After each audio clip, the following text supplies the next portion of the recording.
هذه سلالة جديدة من جنوب أفريقيا البي 11529 هي الأسوأ، هي مرعبة. الصحافة البريطانية اليوم كتبوا عليها مانشيت كبير أنه سلاش فاكسين effectiveness، أي يعرقل عمل اللقاحات. للأسف الشديد هذه السلالة فرنسا تحدثت عليها الأسبوع الماضي، ذكرت أن هناك 23 حالة في مدرسة لنوع جديد من الكورونا فيروس يختلف تماما وكليا عن الدلتا. للأسف الشديد يوم أمس بريطانيا أعلنت بريطانيا يوم أمس على هذه السلالة.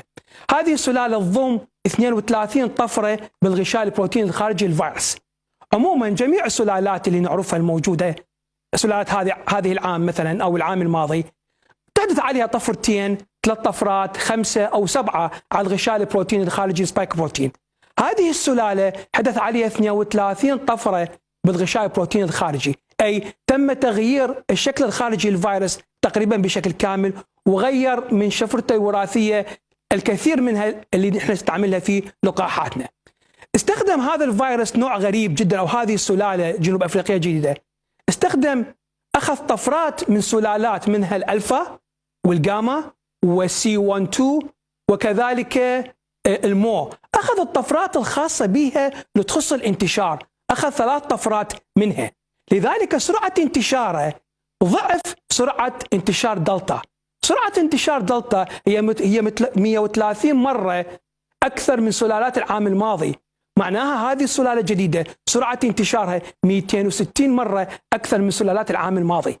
كذلك أحدث 11 طفرة جديدة إله خاصة به، و3 طفرات أخذها من دلتا بلاس ومن المو. المشكلة في هذه النوع من السلالات إنها كثرة طفراتها تعرقل الإجراءات اللي احنا استخدمناها كالأدوية صنعناها أو اللقاحات صنعناها، خصوصا في لقاحاتنا نعتمد على لقاحات العام الماضي، أي احنا أخذنا شفرة وراثية واعتمدنا على سلالات العام الماضي مو سلالات هذا العام، فبالتالي أصبح فارق كبير، هناك فارق كبير بين اللقاحات اللي نستخدمها حاليا وفارق كبير بين هذه السلالة. طيب دكتور، يعني شو فينا نعمل إذا اللقاح لا ينفع، الوسائل يعني التي كنا نستعملها الماضية لا تنفع، ماذا يمكن أن نفهم؟ وهل برأيك هذا الوقت كان كافي لتفهموا تماما هذا المتحور كيف يعمل؟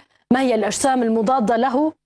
احنا بالتأكيد محتاجين تقريبا أسبوعين إلى شهر لفهم أكثر، خصوصا إذا وصل أوروبا ممكن أن نفهم من خلال الدراسات.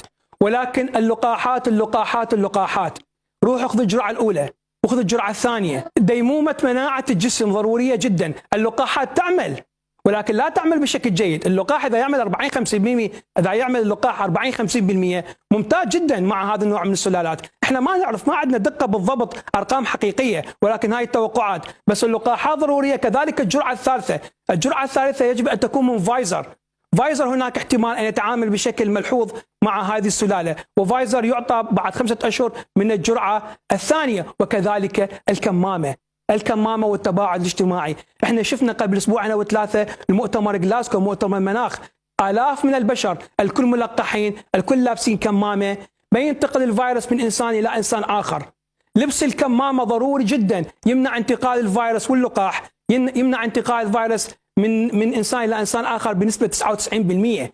احنا راح نفوت للشتاء مع تحورات جديدة، تحورات قاسية، بس علينا الالتزام بالاجراءات الاحترازيه. الاجراءات الاحترازيه ضروري 50% و50% اللقاحات.